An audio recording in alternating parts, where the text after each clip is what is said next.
अल्हम्दुलिल्लाह मुझी ज़बान के भी चुराइण वारो उहो रब आ। मुझे दिल ऐं दिमाग़ में भी उहे ॻाल्हियूं आणण वारो मुंहिंजो रब आ।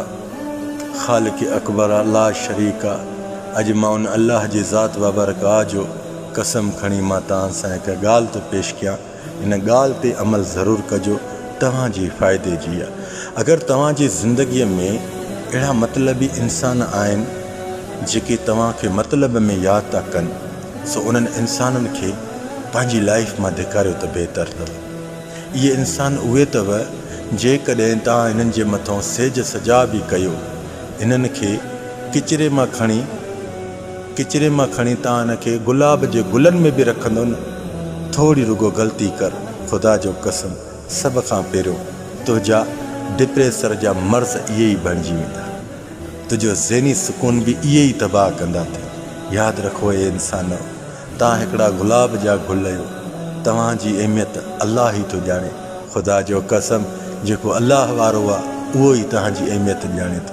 तव्हां पंहिंजो पाण खे अहमियत ॾियो, पंहिंजो पाण खे सुञाणो। आईने जे आॾो बि आईने ते बि ख़ुदा जो कसम पाण सां ॻाल्हायो त मां छाजे लाइ हिन दुनिया में आयो आहियां। चंद ॾींहंनि जी दुनिया आहे, छा करिणो आहे। मां जेके कम कयां थो छा उहे अलाह मुंहिंजे नेकिन में लिखंदो। अगरि नेकिन वारा बि कम करें थो, पाण खे ख़ामोश रख। जिन जी चङाई कयो सो उन्हनि खां ग़ाइबु थी वञो। तव्हां उहे इंसान आहियो चङाई करे लिया पाए ॾिसंदा आहियो त छा मुंहिंजे लाइ सेरा ॻाए थो या न। हे इंसान चङाई जो सिलो अलाह ॾींदो अथव, रब ॾींदो अथव। इहे इंसान छा ॾींदा तव्हांखे। इन्हनि जे आॾो जबलनि जेॾा कम कयो, अगरि थोरी ज़रे जे बराबरि हिकिड़े पथर जेतिरी ग़लती कर, ख़ुदा जो कसम उहे जबल बि न मञींदई। उहे जिन किचिरे मां खणी गुलाब में रखीनि, उहे गुलाब बि न मञींदई।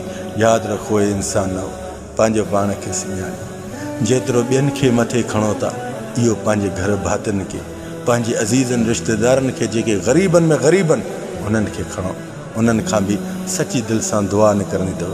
इहे उहे ई इंसान अथव जेके ॾुखे वक़्त में बहाना ठाहींदा अथव। इहे उहे ई इंसान अथव तव्हांजी ख़ुशीअ जे वक़्त में तव्हांखे ई फरमाइशूं हणंदा आहिनि। इहे उहे ई इंसान अथव छल न का तव्हांजी बुरी ख़बर ॿुधनि, उन बुरी ख़बर खे बि इहे ई वधाईंदा अथव।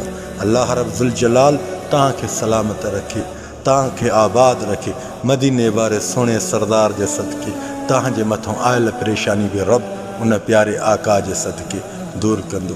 हे इंसान मूंखे रब ॾिसे थो, रब जी ज़ात ॾिसे थी। मदीने वारे घोट जो कसम मुंहिंजी तव्हां में का बि लालच न आहे। मां तव्हांखे जीअण जा रस्ता थो ॾियां, जियो और खाओ पीओ। मां जे सदके तव्हां जेको बि कयो सो पंहिंजे घर भातियुनि जे लाइ कयो। जेको ॿारु खाए थो इहा सोच रखंदो कर, शायदि मां इहो भेनरुनि सां गॾु या नंढे ॿारनि सां गॾु वेही हिकु प्लेट में खावां, केॾी मुहबत वधी वेंदी, केॾी राहत ऐं सुकून वधी वेंदो। हे इंसान तव्हां उन्हनि खे ई खाराईंदा जेके न मञूं। इहे केतिरो बि तव्हांजो खाईंदा न, आख़िर में वार इहो ई कंदी, छा कयो अथई पुट असांजे लाइ तूं, छा कयो आहे। यादि रखो हे इंसान, गुलाब जा गुल आहियो। थर्ड क्लास इंसाननि जे आॾो पाण खे कंडा न कयो।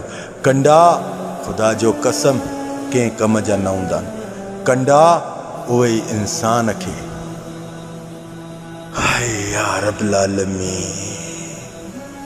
यादि रखो सावन मां कंडा थी वेंदव न त इहे ई तव्हांखे किचिरो सम्झी लताड़े हलिया वेंदव। यादि रखो हे इंसान, पंहिंजो पाण खे सम्झो।